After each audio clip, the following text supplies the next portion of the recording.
Hello, good morning, good evening, good afternoon everybody. On this fine sunny morning in Spain, we're back in Spain now. That was very nice to see London. We didn't see any protests or anything, but we left very, very early Saturday morning, and I think all the kickoffs started on the Saturday, for those of you that have asked. Firstly, I'd like to say a massive thank you to the Royal Grift, not only for sharing the message and the video that I did a few days ago about Yankee Wally, but she then goes on. I'm going to put a link in the description to her video, and if you watch it, she explains. If you want to skip through, she used about 7 minutes of my video. You can skip through 7 minutes, and I would urge everybody to watch the second half of her video where she's explaining a lot, because I didn't know that they had created an Archewell report. So now we've had 2 reports from Christopher Boozy, then there's been an Aspen Institute report, and now there's an Archewell report. Now, I wouldn't even have found this out if it weren't for fantastic YouTubers like the Royal Grift. That girl, I don't know what I've said it before, I don't know what she does for a living in the real world, but she's got to be a lawyer, a PR expert, a research, something like that, because it's phenomenal.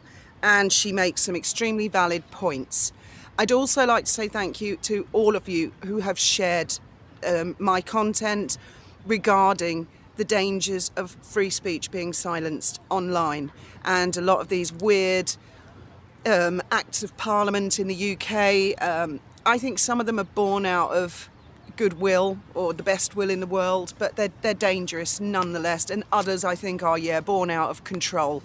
They're trying to get back control because the internet is a living, breathing, ferocious monster. It's a wonderful thing, it can be a terrible thing, but the way to go about it is not through controlling free speech. I do believe there should be legislation controlling bots and troll farms. I don't think that kind of, it's like we used to call them sock puppets, but this is sock puppets on steroids, which can try to create a false illusion, which is what mainstream media have done for years. So I'd like to say a big thank you to all of you who've shared stuff. One person actually said they feared they might lose their X account from sharing it. So if you do feel you're going to lose an account, don't put your accounts at risk. But thank you, all of you, for sharing it, and the Royal Grift. And as I say, especially for her explaining about the report that Archewell created. Now, you're best off going and watching her because she explains it better than me. But my takeaway from what she said was basically Harry and Meghan are unelected people who've created, no one's asked them to do this. They're not representing anybody, certainly not the monarchy.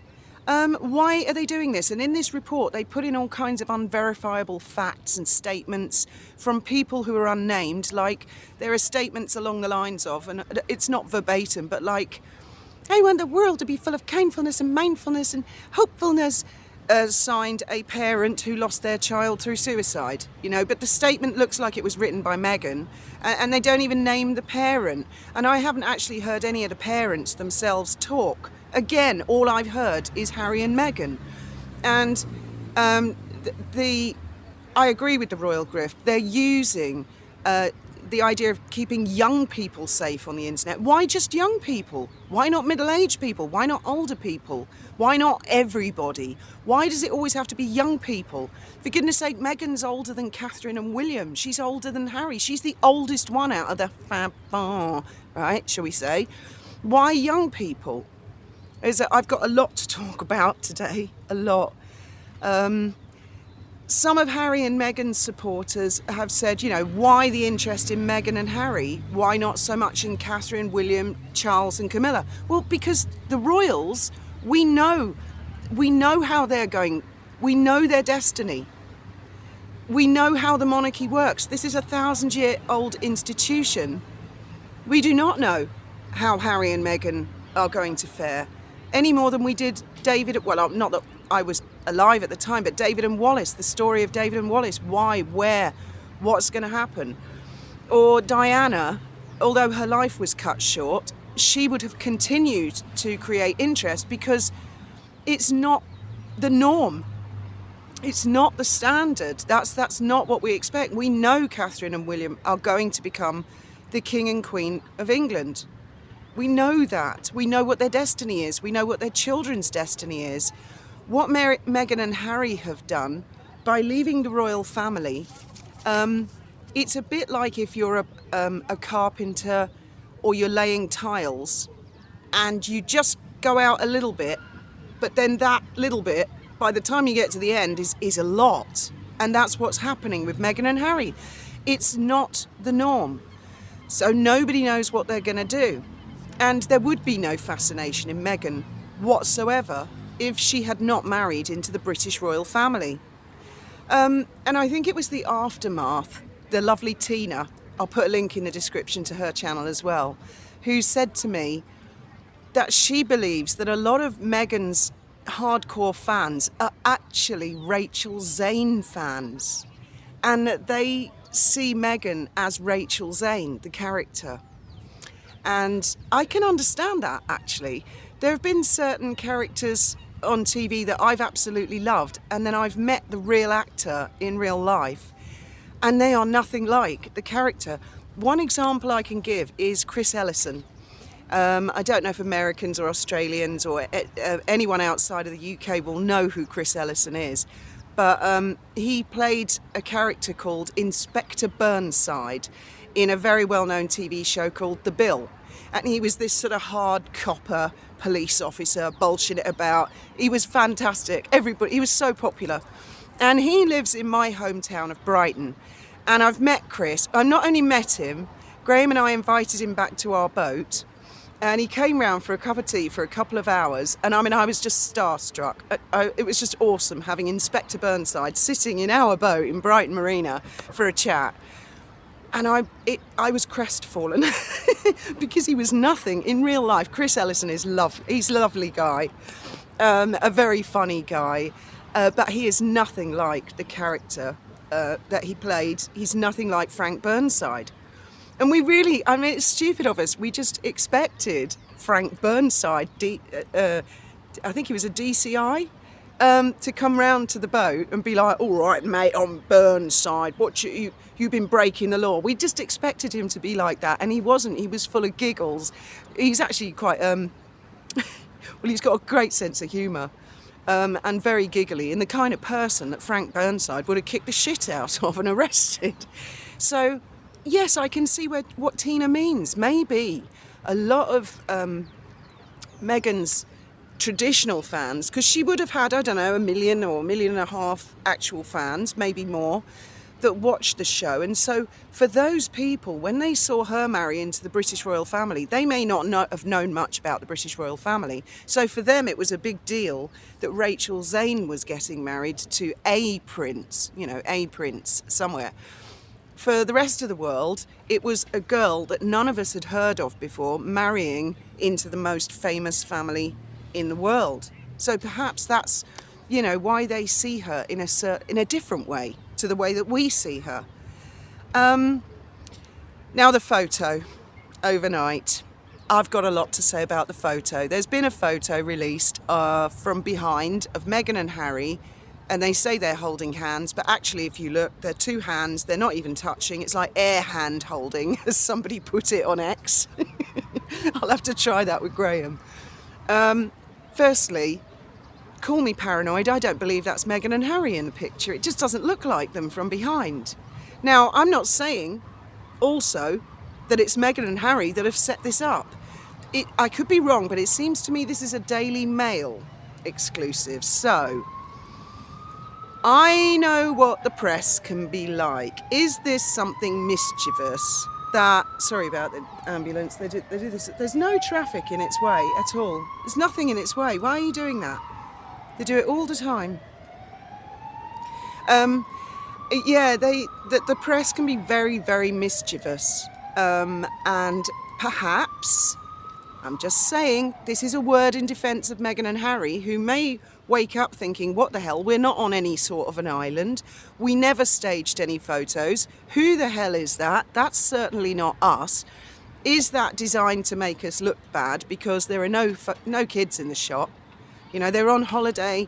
It gives the impression they're on holiday yet again. Where are the children? Are they bad parents? Do they leave their children at home while they go on holiday? So let's just take a breath and take that into consideration, guys, because for all my criticism of Meghan and Harry, and I have a lot of criticism for them, it just doesn't look like them to me. Perhaps it is, and if it turns out it really is them, then that's weird as hell that they decide it's okay to hold hands and wife from behind, and the story says, oh, Harry bumped into a barrel, and they all laugh. Well, why no photograph of that? Or is it that the Daily Mail have hired a couple of lookalikes and taken the shot? I know what the press can be like, so bear that in mind. And for anybody famous, I'm sure they will have come across that kind of thing before, and it can be hugely frustrating for the person themselves, and they must be desperate to get out there and say, that isn't me, that's total bullshit. Now, I've no idea, but I just put that in there for what it's worth, so bear that in mind. Now, coming back to the Royal Grift, one of the main points she makes, and I totally get this for her and any other Americans, how angry you must feel after having fought a war of independence to have a prince of the realm come and dare suggest that your constitution and your right to free speech should be altered. That is abhorrent, absolutely abhorrent. Harry should not be associating himself with anything like this, but I'll go further than that. Charles needs to change the website. They are not supporting the monarchy, because by him continuing to have that on the website saying that Harry and Meghan are supporting or in any way representing the monarchy, the Royal Grift is absolutely right. Then that is the monarch offering support for what they've just done, where they are trying to lobby governments to silence people's free speech in America of all countries. She is absolutely right. King Charles needs to either remove them completely from the website or change the website and say they are not working members. They are, may perhaps word it like they are much loved members of the family, as the late Majesty put, but not working, not supporting, not involved, absolutely nothing of the sort. Because it gives a misrepresentation of what the monarchy's all about. And it makes it look like the monarchy's trying to lord it over America. And that should never happen. Never. People fought and died for the independence of America. Much as us monarchists may not like that, America has its right to independence, and without influence from people with titles. That's not how titles work these days. Even in the UK, with a monarchy, with the aristocracy, we don't, tip our caps and curtsy and bow because we're fearful, because they're ruling over us.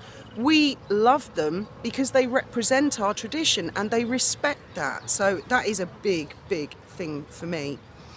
Some of Meghan's supporters have said, do you seriously think that Harry and Meghan are aware of YouTube channels? Fuck yeah. Oh yes. Are you fucking kidding me? Pardon my French. Of course they know. They had Christopher Boozy on their Netflix docuseries, of which they had full editorial control. He was talking, by his own admission, about YouTubers, but not the ones they ended up featuring in the Netflix docuseries. They featured Shallon Lester amongst one, who is a fabulous YouTuber, but even Christopher Boozy said afterwards he was not talking about her. It is a fact he created 2 reports. He included, amongst many others, Taz, according to Taz, Murky Meg and Yankee Wally. There were other YouTubers, Sue Smith, Sumi. There were others that were included in that report, a lot of others. The Duchess of Sussex was featured. Her name was printed in a fake tweet in the Netflix docuseries, of which they have full editorial control. So hell yeah, they're aware of us. They watch this, especially this channel, because of my friendship with Yankee Wally and my defence of Yankee Wally. So yeah, bloody right, sugars. Of course they bloody well know that we exist. They read all the comments, I'll guarantee you. Wouldn't you? If somebody was making videos critiquing you, Wouldn't you? So that is just such a ridiculous comment for them to make. Let me check my other notes. I've made notes. I'm trying to be organised today, and it's all over the place. And yeah, again, sugars have criticised me for. By the way, I don't care what sugars think. I use them as an example. In the same way that some people have commented and said to me, "Don't try appealing to Meghan's nice side." I'm not appealing to Meghan at all. What I'm doing is displaying and advertising the behaviour of Meghan and Harry, Christopher Boozy, Sarah Data and the sugars. I'm showcasing it for innocent passers-by to look at, and then they can make their own minds up whether they think, you know, I'm a twat full of shit, or which I'm sure some of them think, and others might think, yeah, actually, I hadn't thought of that. Yeah, you've got a point. So where was I? My advice to Meghan and Harry, because the sugars said, oh, you think Meghan and Harry need advice from you? Well, I think they need advice from somebody. I read the Jack Royston article this morning. Jack Royston, Newsweek, you know, he's a big fan, isn't he, of Meghan and Harry? Didn't he do a few articles taking Yankee Wally down? Jack Royston even has done an article this morning scratching his head saying, well, are William Morris, Endeavour, Ari Emanuel, are they actually going to get her any work? I mean, it's looking unlikely. Nothing seems to be catching. He even quotes other PR experts saying, well, she's tried this, tried that, she's jumped from here to there to everywhere, and nothing has stuck. It is making Ari Emanuel look bad. I mean, it's the challenge of his life, isn't it? Really. I certainly don't envy his task. So my advice to Harry and Meghan, again, and I've said it many times before, take your 2 children, sell your mansion, go and live in the middle of nowhere. Perhaps Arizona, Texas, fantastic state. Why not? Doesn't Elon Musk live in Texas? Go somewhere in the middle of nowhere. Go somewhere in the forest. Build a log cabin. Build a life. Film nature. Go away for a couple of years and then come back and show everybody. And that would be really popular. To show how your children have grown over. Okay, I can hear you type in the comments about children existing or not. But show your children growing up with nature, you know, maybe feeding a deer, seeing how things work. Harry chopping wood or Harry chopping wood, can you imagine? Organising how they're going to design their forever home. I would be gripped. I would support them 100%. In fact, I'd probably become some of their biggest fans if they did something like that. Not sitting on a stage looking all plastic, pretending you represent somebody or you when they're unelected. And they say in this report, this Archewell report, you know, people want this, people demand this. What people? What people asked you to write that shit? I'm guessing no people asked you to write that shit, right? And on a closing note, I think Graham and I might have accidentally given an interview to a journalist while we were in London. God, it sounds so random and weird, this, but I mean, she was a lovely lady. That video I did sitting outside the pub, I was just reviewing the video footage, and this really lovely lady came and sat down next to Graham. I mean, spectacular woman, spectacular. I very, very rarely meet someone like off the bat who is just so astonishing, fascinating woman, very glamorous. Graham and I thought she was in her late 20s, early 30s. Turns out she's slightly younger than me, so early 50s. From Indian background, her parents immigrated, and she told us this awesome story about the struggles that her parents went through settling in the UK, etc., etc. I mean, she was just a phenomenal lady, and she was so phenomenal that Graham and I just opened up to her. Well, like we do here on YouTube. So, I mean, we didn't tell her anything shocking, but we did open up to her about our lives and stuff, and I told her some random stuff. I don't know why. She's one of these people who could just get you to open up. And it wasn't until she ordered a couple of glasses of champagne. She said, oh, you know, I just like to sit down in random bars and chat to strangers on and off. And the thing is, the bar that we were in, for anybody really in the know, it really wouldn't have been difficult to find us once they knew we were in London, which they would from the previous video outside Buckingham Palace. And Yeah, she was with us for about an hour. When she got up to leave, that's when we realised, it suddenly dawned on us that she's possibly a journalist and we'd just given an interview to a journalist. I could be being paranoid, but I don't think so, and neither does Graham. So you never know, you might see something in, I'm guessing, the Mirror, Guardian. They're usually the newspapers that have a go at us. Well, can't get any worse than YouTube, can it? Famous last words. So I just thought I'd mention that for what it's worth. And I'm not quite sure what the angle would be. God, I dread to think. So anyway, those are my thoughts and opinions for today. I have been cleaning the boat all day yesterday, which I actually love doing cleaning. I love doing work and I love doing DIY and I like creating things. You've probably guessed that by now. I've ordered the extra wood for the roof, so I should be continuing with that. Just couldn't do it before because we had this little mini break to London that we had to get out of the way. Now we've got that out of the way. I've got a bit of time to get on with the boat and fix the roof up. So there'll be some DIY videos and I'm sure some more thoughts and opinions depending on what happens in the world, what happens with Meghan and Harry. I mean, I wish them well, really, as a couple. If only they'd just shut the fuck up, go away and do something real instead of these weird plastic visitations. And they really need to start accepting that not everybody's going to approve of them, not everybody's going to like them.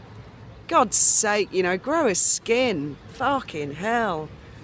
Most of us normal plebs down here, we get enough shit. We get it in the neck all the time, don't we? We get it in the neck all over the internet. But I wouldn't have it any other way. Let people critique. Let people say what they want.